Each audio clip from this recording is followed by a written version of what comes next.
بسم الله الرحمن الرحيم.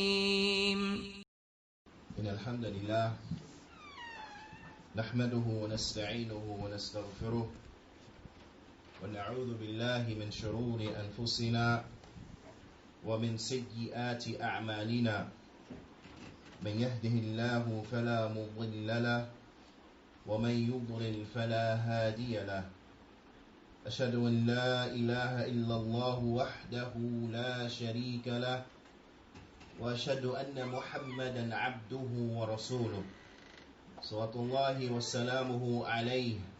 أما بعد، يا أيها الذين آمنوا اتقوا الله حق تقاته ولا تموتن إلا وأنتم مسلمون. يا أيها الناس اتقوا ربكم الذي خلقكم من نفس واحدة وخلق منها زوجها وبث منهما رجالا كثيرا ونساء واتقوا الله الذي تساءلون به والأرحام إن الله كان عليكم رقيبا. يا أيها الذين آمنوا اتقوا الله وقولوا قولا سديدا يصلح لكم أعمالكم ويغفر لكم ذنوبكم ومن يطع الله ورسوله فقد فاز فوزا عظيما. أما بعد، فإن أصدق الحديث كتاب الله وأحسن الهدي هدي محمد صلى الله عليه وسلم وشر الأمور محدثاتها وكل محدثة بدعة وكل بدعة ضلالة وكل ضلالة في النار.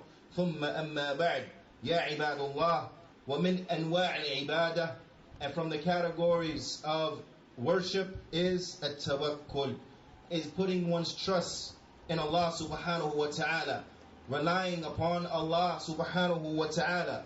وقال الشيخ العلامة شيخ صالح الفوزان حفظه الله تعالى: ومن أنواع العبادة التوكل، وهو تفويض الأمور إلى الله سبحانه وتعالى واعتماد عليه.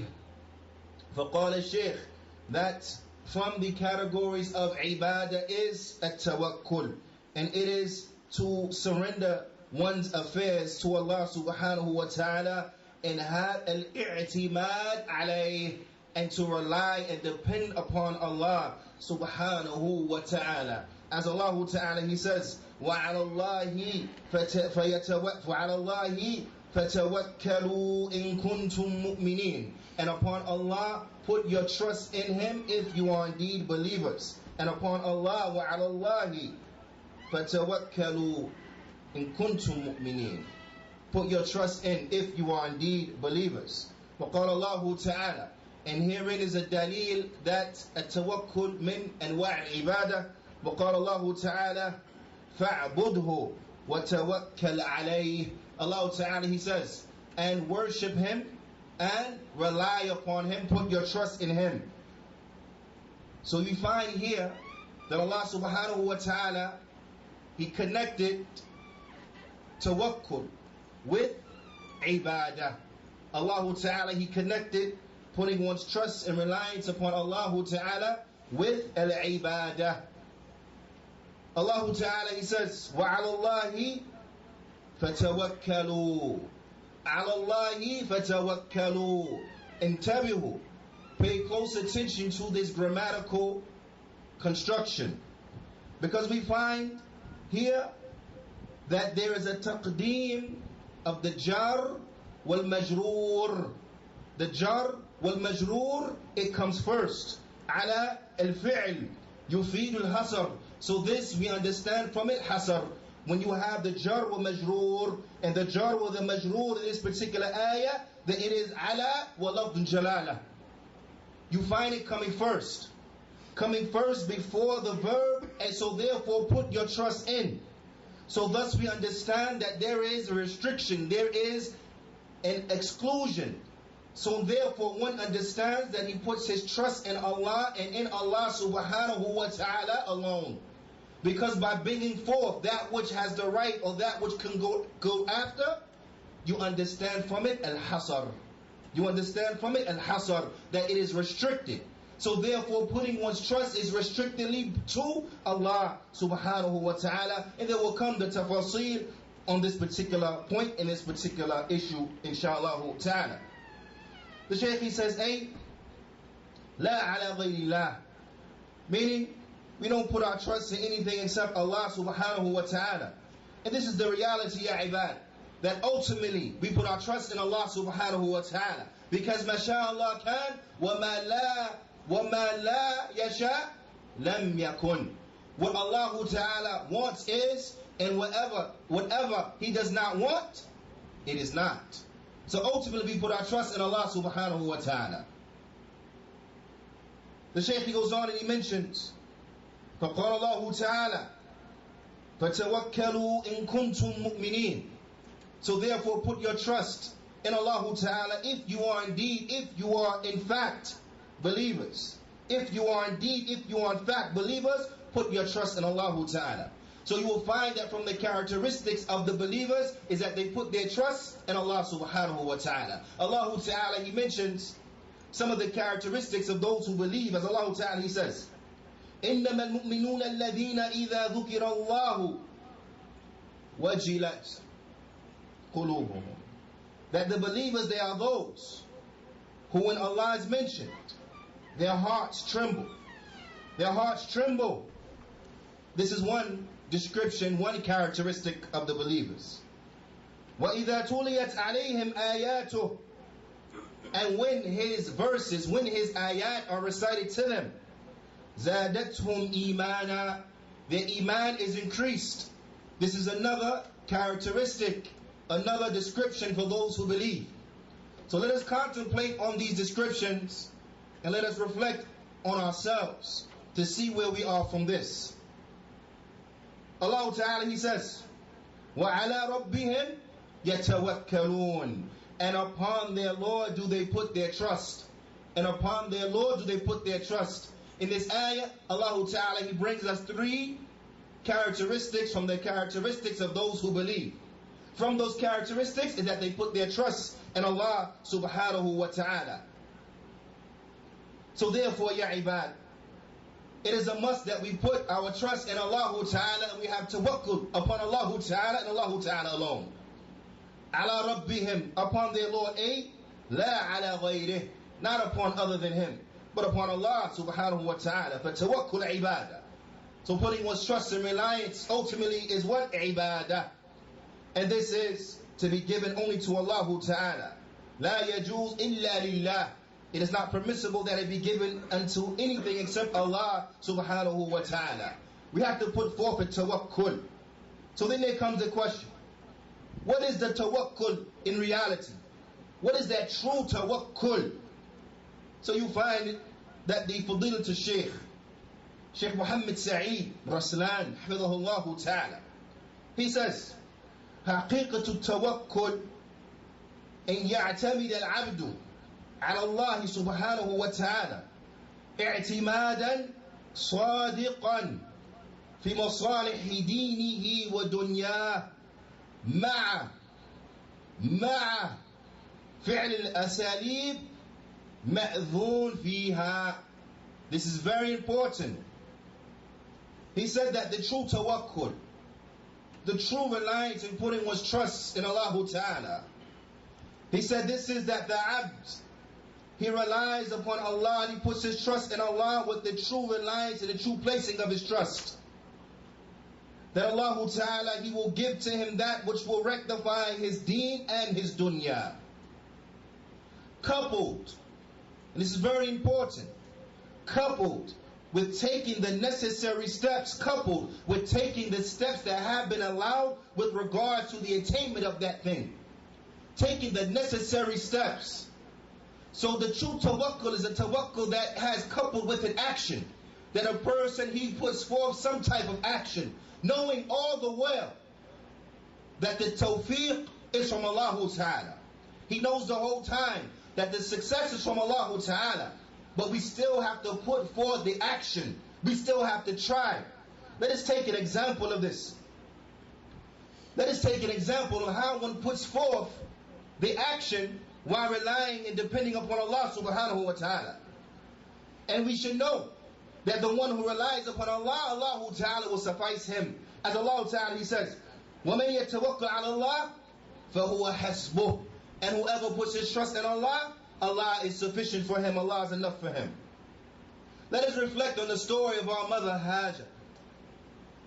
When she was carrying Ismail, alayhimu salatu wassalam, when he was a young baby at the time, or at the age of suckling, and our father Ibrahim, sallallahu alayhi wasallam, he left them there in the valley of Mecca. At that time, وَلَيْسَ بِمَكَّةَ يَوْمَئِذٍ أَحَدٌ, and there was no one in Mecca at that time. وَلَيْسَ بِهَا مَاءٌ, and there was no water there. فَوَضَعَهُمَا هُنَاكَ, but Ibrahim alayhi salatu wasalam, he placed them there. وَوَضَعَ عِنْدَهُمَا, and he left with them. He placed them there, but he left with them, taking the what? The asbab. He left with them what? جِرَابًا أي كِيسًا فِيهِ تَمْرٌ. He left with them a bag or a sack that had therein dates. وَسِقَاءً فِيهِ مَاءٌ, and he left there with them a container that contained water. ثُمَّ قَفَّ إِبْرَاهِيمُ مُنْطَلِقًا, then Ibrahim, he turned and he left. راجعا إلى الشام, going back to Sham, heading back towards Sham. فتبعته أم إسماعيل, so our mother Ismail and Hajar alayhi salatu wasalam, she followed him. فقالت, and she said to him, Ya Ibrahim, أين تذهب?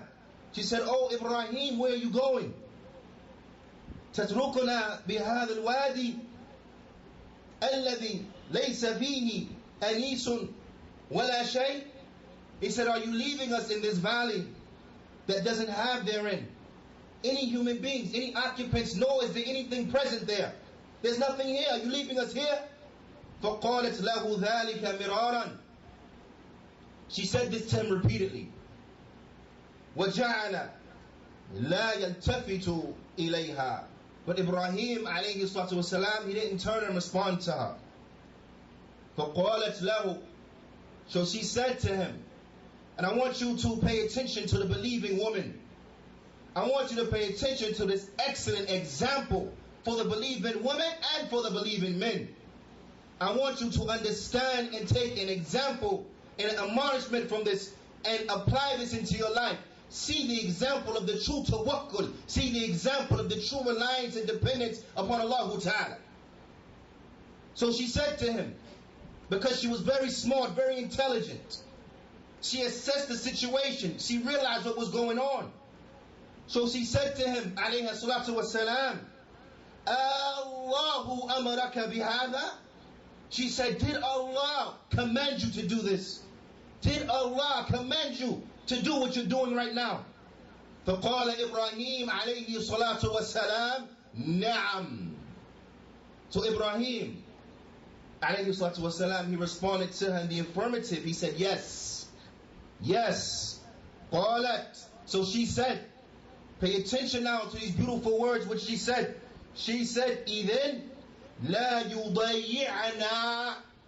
She said, then if that's the case, he will not forsake us. If that is the case, he will not leave us.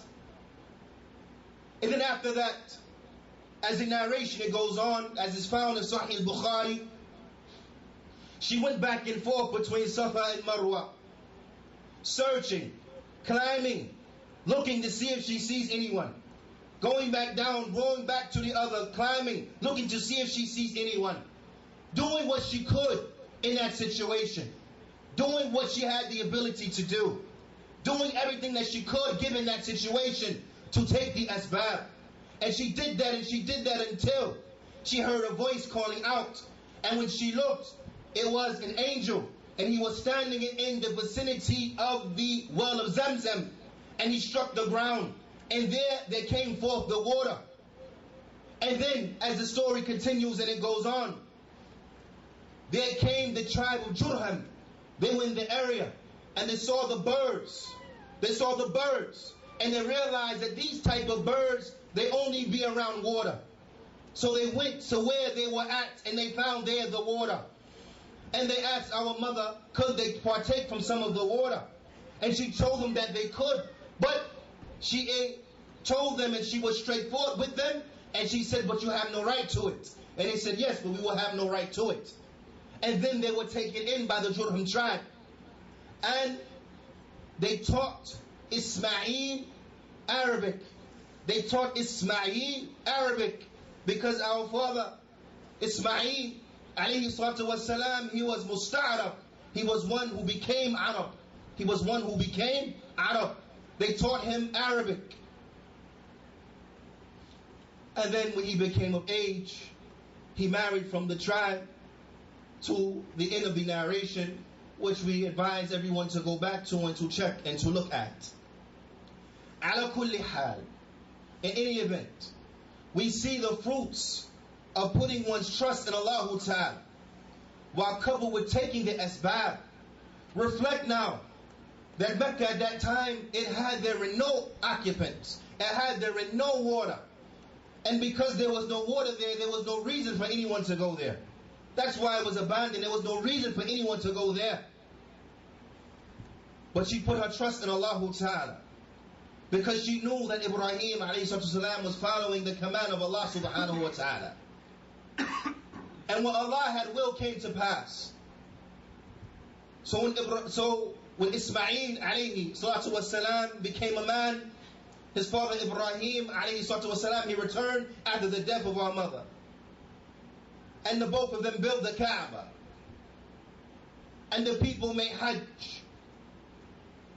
And Ibrahim and Ismail, they taught the people Tawheed. And the affair became the affair until we look at it today. We look at it today. It is a land that doesn't have therein any type of natural resources, from fruits and vegetables and the like. But you will find there in Mecca, to this day, fruits from all types. Fruits from all types that are brought into it. You will find therein the provisions there that have been brought to it. All of this is a result and from the fruits of putting one's trust in Allah subhanahu wa ta'ala while taking the asbab.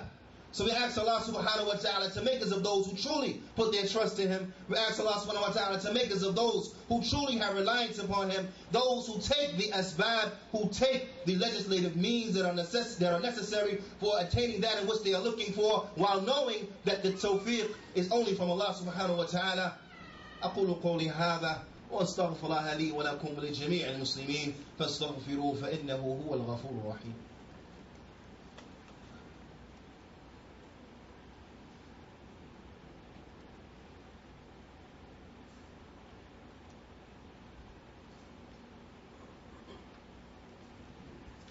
بسم الله والحمد لله والصلاة والسلام على رسول الله وبعد. As we always explain and point out, you'll find that Ahl Sunnah, they are the middle course. Because this is Al-Islam. Al-Islam is the middle course. It's not too far to the right, not too far to the left. It's not extreme, and it's not neglectful. But it's right there in the middle. So you'll find that the tawakkul, that is ibadah, it is in those things in which only Allah Ta'ala has the ability to do. وَأَمَّا التَّوَكُّلْ فِيمَا يَقْدِرُ عَلَيْهِ مَخْلُوقٌ. The Shaykh, he says, but as far as the tawakkul and that which a created thing has the ability to do, he says, for example, like you entrust someone, يَشْتَرِي لَكَ حَاجَةً, you entrust someone to buy you something. You rely on someone to purchase something for you. Then this is fine. The Shaykh, he says, or for example, you entrust someone to work for you. You entrust an individual to work for you. So you leave him with certain tasks and certain duties that you entrust that he will take care of and he would fulfill. The Shaykh, he says, هذا جائز. This is permissible. This is okay. Then he goes on to mention that the Rasul sallallahu alayhi wa sallam وَكَّلَ مَنْ يَشْتَرِي لَهُ, that he entrusted certain individuals to buy certain things for him. And he also entrusted certain individuals to do certain actions and the like. So you find that this is perfectly fine to entrust someone to do something in which they have the ability to do. Also from the dalil of this, because our deen is a deen of adillah, proofs and evidences, not opinions and desires. Also from the proofs and evidence that you can entrust someone to carry out a task for you that they have the ability to do. The Shaykh, he says, like the example of the occupants of the cave, those boys who were there in the cave, the occupants of the cave. قالوا, Allah Ta'ala informs us that they said, فَبَعَثُوا أَحَدَكُمْ بِوَرَقِكُمْ هَذِهِ. They said, and send one of you out with this money. بِوَرَقِكُمْ هَذِهِ, with this money. And the ulama of tafsir, they mention that although the word waraqa is mentioned here, that in fact they were coins that had the faces of their previous rulers on it. That even way back then, they had coins that had the faces of their previous rulers on it. So we find that what we find in our time is nothing new. Ala kullin, they said, فَبَعَثُوا أَحَدَكُمْ أو أحدكم بورقكم هذه إلى المدينة فلينظر أيها أزكى طعاما. They said, so send one of you out to the town so that they may look and they may see what is from the best of the foods. What is from the best of the foods? فَلْيَأْتِكُمْ بِرِزْقٍ مِّنْهِ, so that we may take provisions from it. There's a point that the ulama, they point out here, is that these young men, they were from an affluent caste of society. They were rich. They were from the wealthy.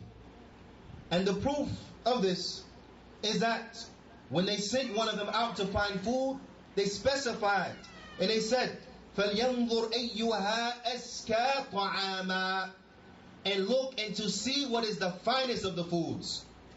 And the ulama, they mention, and they say this is because you find the rich, they eat from the best of the foods. They don't eat from the lowest of the foods. So for example, you won't find in our time one who is rich, one who is from the wealthy class of society eating store brand of anything. But rather they will buy the name brand, because this is their habit. This is the habit of those who are wealthy. So by them saying go out to the market and find from the finest of food that is there, that this is an indication that this was their standard, this was their level of living, because they were what? They were from the wealthy. They were from the wealthy. So we find, ya ibad, that in this there is an encouragement and an admonishment for those who may possess something from wealth, that being wealthy doesn't negate you being righteous. Being wealthy doesn't negate you being one who has good religion and who is religious. This shows you that to be wealthy doesn't mean you have to cut corners with regards to your deen. But you find many Muslims unfortunately have this mentality. If we're going to attain wealth, then we have to cut corners. We have to compromise. We're going to attain wealth, we have to do things that are haram, because that's the only way to get it. So they do things that are haram. They will indulge in haram transactions and the like, because they think this is the only way to gain wealth. And without this, you won't gain wealth. And this, you find this illustrated time and time again with those who own convenience stores. When you ask them, ya akhi, why do you sell pork? Why do you sell alcohol? Why do you sell intoxicants and paraphernalia that is used to intoxicate people? Why do you sell lotto and things that people use for gambling? Why do you do these things? And in response to you, if you were to tell them, remove these things from the store and just keep that which is halal, what do they say? You're not going to make any money like that. This is what they tell you. We're not going to make money. Yeah, akhi, this haram, don't sell it. Akhi, this is what the people buy, it's behind to sell it. This is the best commodity. This is all they come here for. Ya Salaam. Take an example from these boys. Allah subhanahu wa ta'ala, He doesn't inform us of these stories just to inform us of something, but so we can take an example. Take an example of these rich boys who didn't compromise. They didn't compromise. Ala kullin, the ayah goes on and it says, وَلْيَتَلَطَّفْ. And they told them, when you go to the town, be easy. Meaning what? Don't draw any attention to yourself. Be easy. وَلَا يُشْعِرَنَّ بِكُمْ أَحَدًا. Don't let no one take notice to you. Be easy. Don't let no one take notice to you. Why? Because what was the most important thing to them? Was it the money? Obviously no. That was not the most important thing to them. The most important thing was their deen. So they told them, be easy. يَتَلَطَّفْ. Be easy. Don't let anyone take notice to you. Why? Out of fear. Because if they take notice to you, they will try to make us return to kufr. They will try to get us to go to kufr. So be easy. Let no one take notice to you. Because what's most important to them was what? Was their deen. Was their deen. So let us take an example. Let us take an example of true tawakkul. As our mother Hajar, alayhi salatu salam, she demonstrated. Let us take an example of how to be righteous if we have wealth. How to be righteous if we are seeking wealth. Chase after that which is halal. Busy yourselves with that which will benefit you. And that which will benefit you is the halal, not the haram. The haram will hurt you. It will not benefit you. It will be a detriment to you, not an asset to you. So let us take an example. Let us take an admonishment from this. Let us learn. Let us be from those who truly put their trust in Allah subhanahu wa ta'ala. فأقول قولي هذا واستغفر لي ولكم ونسأل الله تعالى أن يوفقني وإياكم لما يحبه ويرضى وأن يجعلنا من الذين يستمعون قولا فيتبعون أحسنا وأن يجعلنا ممن إذا أعطي شكر وذو بطول صبر وإذا أذنب استغفر فإن هؤلاء ثلاثة عنوان السعادة. هذا يا عباد الله فأقيموا الصلاة فإن الصلاة تنهى عن الفحشاء والمنكر.